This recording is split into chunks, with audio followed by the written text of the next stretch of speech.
Hey there, friend. Welcome to my January 24th.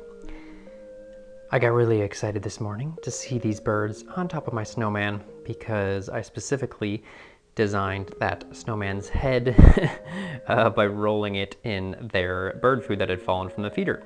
So, when I started off my day with my morning ritual, eating some oatmeal, and of course helping the wife like the good husband I am before she needed to leave. Love the dogs, their fur is everywhere.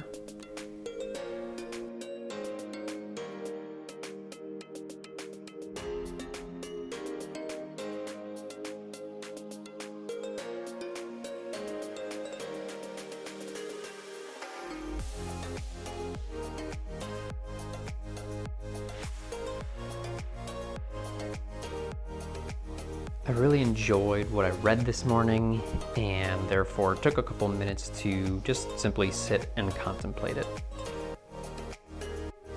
I'm excited to share some of my takeaways shortly.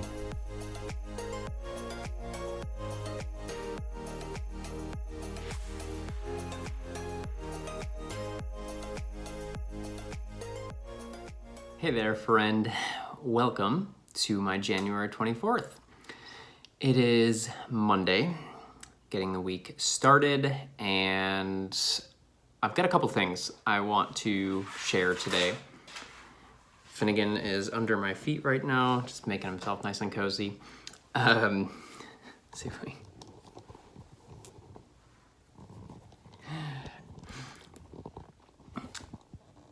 But yeah, I want to give an update on job stuff / how I'm approaching this week, which is a little different than it has been. So I want to share that. I want to share a takeaway that I had from my morning routine this morning that I really liked. And then the other one is something that kind of ties into the way that I'm approaching this week and something that Jesse and I talked about yesterday and actually had a pretty long conversation about this because, yeah, there's just a lot to that. But I'm actually going to start out with the morning ritual piece. By the way, you'll notice that sometimes I use the words routine and ritual interchangeably. I actually prefer the word ritual. I talk about this in my Meant for More program. And the reason is that routine can feel stiff, rigid, not good, which in general for big thinkers and deep feelers is like not something that we enjoy. Whereas ritual is something that holds meaning. There's like, we're kind of relaxing into that in a way. It's something that feels good. It's soothing to our system. So I like ritual versus routine, but sometimes, I don't hate routine or that word by any means. Just there's a little bit of I think there's a context shift that goes with the word ritual. So just a note there, maybe something I can talk about in a little bit more detail in a different video. So in my morning ritual here, from the Tools of Titans book, I read the Shaun White section, which I was curious about because love snowboarding. Obviously, Shaun White's the man. But there was something that stuck out in there that was interesting that actually connected with something that I had heard another athlete talk about the other day, with it being playoff football and the Green Bay Packers losing the other night. Of course, I'm going to slide that in here. One of their players, I saw a tweet, and he said, at the end of the day, I get to go home and my kids want to see me. And nothing else matters. It's like, yeah, you're upset that you don't win, you don't get to go to the next round or be in the Super Bowl or whatever. But at the end of the day, I get to go home to my kids and they just want to see daddy. And I thought that was powerful, and especially powerful for somebody who has always wanted to be a dad. It's just something, I've talked about that here and there. It's just something that I've always known about myself, is that I want to be a dad. And so that was really interesting to me, especially with where I'm at in my life. This just ties to a lot of bigger things. So before I add anything else there, I'll just say that this is essentially what Shaun White said, because Tim Ferriss asked him, like when he's getting ready to do a run or something like that, and there's like all this pressure on, or if you're going to the Olympics and you want to win, like how do you combat that? How do you deal with that pressure? And Shaun White basically said, trying not to make it so serious by reminding myself that at the end of the day, I get to go home to my family, and everything else, is just kind of a nice to have on top of that. And so I just am letting that kind of sink in, because it's just such a powerful thing. You get these guys who, it's their job, that's their profession, it's what they do, but they're in the spotlight, there is so much pressure. And so the fact that they use those things as ways to kind of ground themselves and give themselves perspective in those moments really speaks to me, especially because I can feel that. I can feel the sentiment of those statements. And yeah, so it just resonates a lot with where my shift is, shifting into going back into full-time work and doing something that is something that, and I've talked about this in another video, which I'll try to link here below if I remember, but it is something that is more for intellectual stimulation as opposed to sole purpose. And I've realized that I can fill that sole purpose in other ways, and it doesn't necessarily need to be my profession. It doesn't need to be the thing that I'm doing all hours of the day, or the main way that I'm making money and providing for my family. And so this is a big shift for me, as the past decade of my life almost now has been, I've spent my time and my energy and my money, all of that has gone towards chasing freedom, passion, impact, all things of which I am still very much focused on or partial to, but the perspective has just shifted. The way that I see those things now and the way that I will be incorporating those aspects into my life is different than how I've spent the past decade. And because I talked to a couple people about this, I don't regret a second of that, for all of its ups and downs. And for kind of hitting a reset button at 33, 10 years out of college. So yeah, so that just felt really meaningful, because that, starting a family is one of the things that Jesse and I really would love to do this year. And so that it makes a lot of sense to me at this point in my life, and I can see how that's true, and it's helpful to know that other incredibly successful individuals in their respective fields use that in their own way. And I can kind of feel myself rooting into that as well. Like, we don't have a child yet, but I'm very much rooting into the idea of the actions that I take right here today and tomorrow and next week. They are with family in mind, whereas the past decade was with me in mind. And I don't think that's a bad thing. I think it's an important shift. I think it's a natural shift. And so, yeah. So with that, the kind of transitions into how I am approaching this week. So I'm approaching this week as it being my last week unemployed. Why? So here's why. I have reason to believe that that could be true. Now, I don't know this. It is not a fact. It is not written in stone. It's not. And so I understand also that there's some risk in sharing this, more just of the emotional nature than anything else. But because I am, doing this, I am here and I'm being transparent, I'm sharing my process. I'm not going to lie to you about how I am approaching things. So yes, there are some things that could potentially happen this week that would make that true, or at least close to true, even if it were a couple weeks from now or whatever. The details matter less than the reasons for this.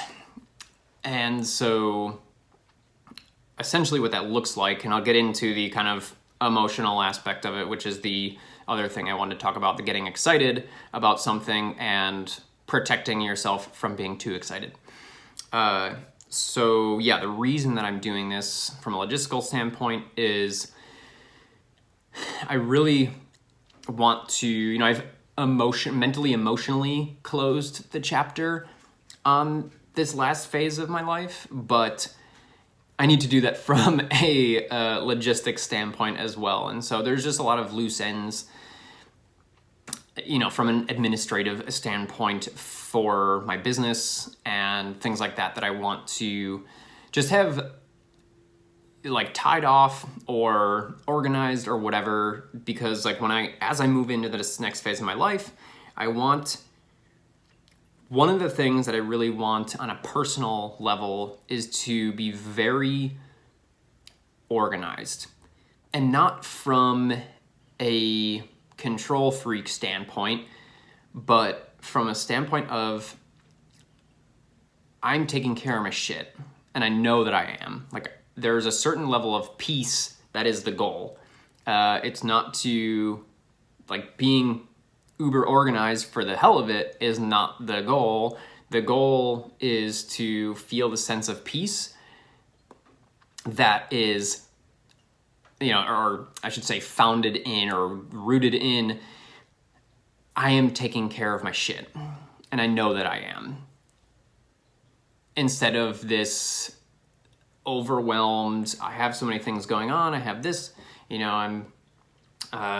I've got all this work for my job now, I have this vlog I want to put up, I want to post it on Instagram. Like, I'm over having my life feel scattered, and therefore my energy feeling scattered. For those of you that deal with overwhelm, you know what I mean by this, I'm sure. It's just something that I hit my breaking point with in this past year, and had a few like blow up moments with myself, and just like, I'm so over it. And it's going to take more intention and more structure than I've had before, and not structure that feels bad. It's not being hard on myself, but it is giving myself a framework and a container for really making sure that I have my shit together.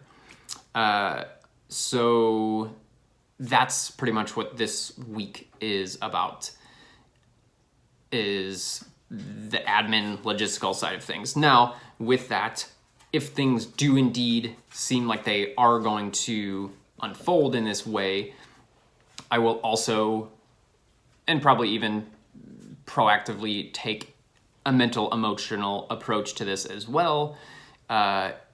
If this were indeed to be my last week not employed, I don't want to say unemployed, because I still doing a little bit of work. It's not like I wasn't doing anything, but to not be working for somebody,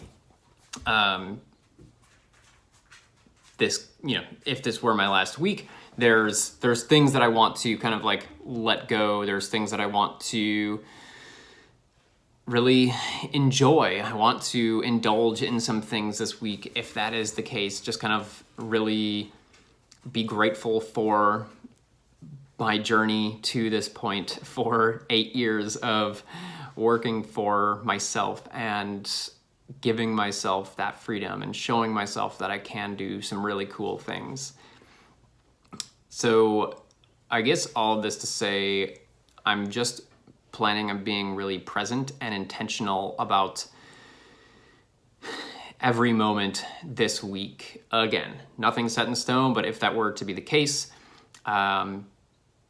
then I will feel like I really have put myself in a good position to, like I said, close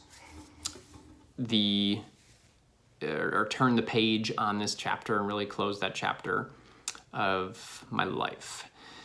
So the other piece that I was going to finish talking about then was the excitement piece and being protective or scared about getting excited or letting yourself be excited.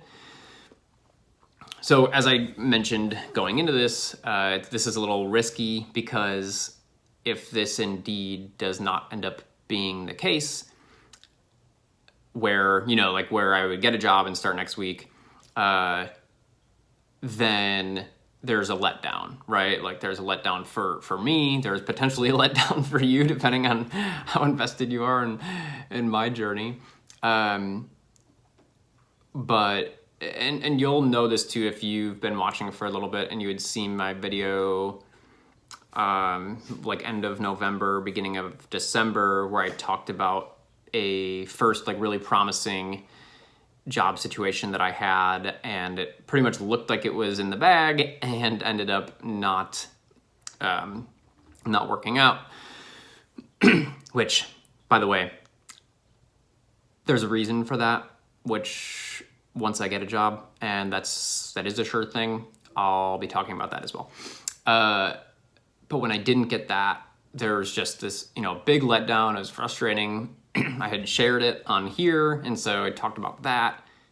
And so this came up, as Jesse and I were talking through this situation this weekend, our current situation for me. We talked about that. We've talked about how this has impacted Jesse. We talked about how this characterized the miscarriage and how you just get so excited for something and you're so, it's like all this, you put all of your emotional eggs in that basket. And so then when that basket is flung or erased from reality or whatever, part of the metaphor you want to use there, it sucks, right? There's just like this huge letdown and you just feel defeated, you feel sad, you feel angry, frustrated, whatever number of emotions. We all experience these things differently. And so, yeah, we were just talking about how that manifests itself. And it's like, how do you manage your excitement? How do you let yourself get excited about things? But then, like, how do you not be destroyed if it doesn't work out in that way? And so we got pretty technical with it, the way that I was bringing nervous system regulation into the conversation, and just essentially talking about like what happens when we experience this, because this is very human, right? Like we're always going to get hurt. Like not always. We are going to get hurt. That's a thing of certainty, that we will be hurt many times throughout the course of our life. We will have what feels like an upswing, and then we'll have the floor pulled out from under us and we'll face plant, and it's gonna suck and there's nothing you can do. But what we were talking about is like, what's kind of worst case scenario though, is if you never let yourself be excited. Worst case scenario isn't necessarily being devastated. Often it's not allowing yourself to feel excitement ever or often. And so that's where the nervous system regulation comes in, where you want to manage your response to being let down. It's not about never being let down again or avoiding being let down at all costs. It's being able to be present with letdown, being able to understand that it's going to happen and it's going to hurt and it's going to suck, but that it's not the end of the world. And